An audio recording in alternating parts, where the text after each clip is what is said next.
हरे कृष्णा। मैं गौरांगी कृष्णा से आप सभी को देवउठनी एकादशी की हार्दिक शुभकामनाएं।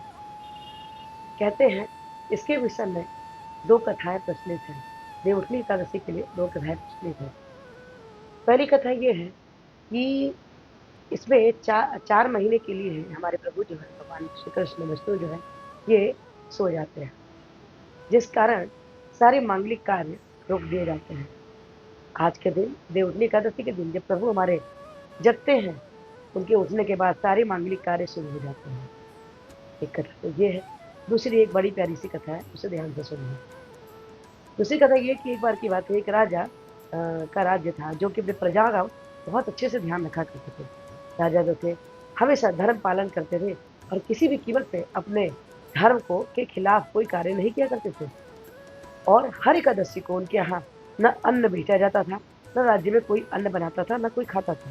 सभी लोग फलाहार का ही सेवन किया करते थे। एक बार की बात है, भगवान विष्णु उनकी परीक्षा लेने के लिए एक बहुत सुंदर स्त्री का वेश बनाकर राजा जिस मार्ग से आने वाले थे उसी के बीच रास्ते में बैठ गए। स्त्री बड़ी खूबसूरत थी। राजा जब उन्हें देखे तो मोहित हो गए।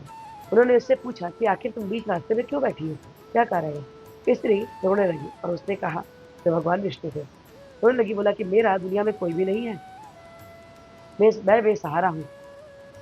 तो राजा ने कहा कि अगर तुम चाहो तो मेरे महल में चलकर तुम मेरे साथ रह सकती हो, मैं तुम्हें अपनी रानी बनाने के लिए तैयार हूँ। राजा तो पहले ही मोहित हो चुका था। उस बात पर उस स्त्री ने बोला कि ठीक है, हम चलने को तैयार हैं आपके साथ और शादी करने को भी तैयार हैं, लेकिन मेरी एक शर्त है कि मैं इस राज्य का सारा कारोबार मेरे हाथ में रहेगा। मैं जो बोलूँगी आपको वही करना पड़ेगा। राजा उसके रूप से मोहित था। राजा ने कहा कि ठीक है। राजा उनकी बात को मान लिया और अपने राज्य में ले गया और जाकर उन्होंने उनसे उस स्त्री से शादी कर ली। कुछ समय के बाद देवउठनी एकादशी आती है। वो जो स्त्री थी यानी भगवान विष्णु जो थे, उन्होंने उस दिन महल में अन्न प्रसादम बनवाया और साथ में मांसाहार भी। पूरे राज्य में भी उन्होंने घोषणा कर दी कि कोई भी अन्न ही सब पाएंगे और मांसाहारी पाएंगे, कोई भी फलाहार नहीं पाएंगे। ये बात सुनकर राजा बड़े दुखी हुए। राजा ने कहा कि मैं तो लेकिन रानी, मैं तो केवल आज के दिन फलाहार ही करता हूँ, हर एकादशी को। तो उन्होंने कहा कि आपने उससे वादा किया था कि मैं जो भी बोलूंगी आपको वो मानेंगे, आपको अपना वादा निभाना पड़ेगा। राजा बहुत दुखी थे। उन्होंने कहा मैं तो ऐसा नहीं कर सकता। तो बोले अगर आप ऐसा नहीं कर सकते तो मैं आपके बड़े पुत्र का गला कटवा दूंगी। राजा बहुत दुखी हुए, अपनी बड़ी रानी के पास गए और जाकर उनसे ये बात बताई। रानी रोते हुए बोली कि कोई बात नहीं, आप बेटे की गर्दन भले कट जाए, लेकिन बेटा तो फिर से हो सकता है, लेकिन धर्म चला गया तो ये कभी वापस नहीं आएगा।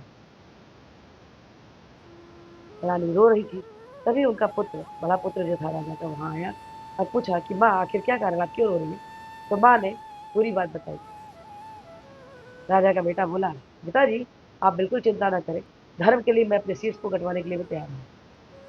वो जाते हैं और रानी से कहते हैं कि आप मेरा शीश कटवा दीजिए, क्योंकि मेरे पिताजी मांसाहार का सेवन तो बिल्कुल ना करेंगे। ये बात सुनते ही वो जो स्त्री थी भगवान विष्णु के रूप में अपने आ गई और उन्होंने राजा को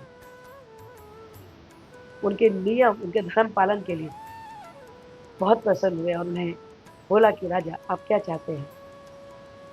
तो राजा ने बोला मुझे कुछ नहीं चाहिए प्रभु, आपने तो इतना सुंदर, इतना दिव्य दर्शन मुझे दे दिया, मुझे और कुछ भी नहीं चाहिए। लेकिन स्वर्ग से विमान उतर के आता है, उस पर राजा स्थापित होते हैं और अपने पुत्र को राज्य देकर राजा जो थे प्रभु के धाम चले जाते हैं।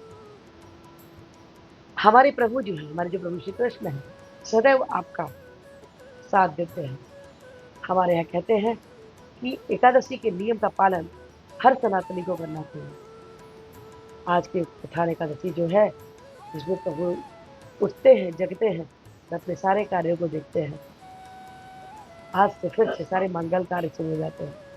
तो आपको इस एकादशी की बहुत सारी शुभकामनाएं। प्रभु श्री कृष्ण आपके जीवन में हमेशा सदैव भक्ति और अपना साथ,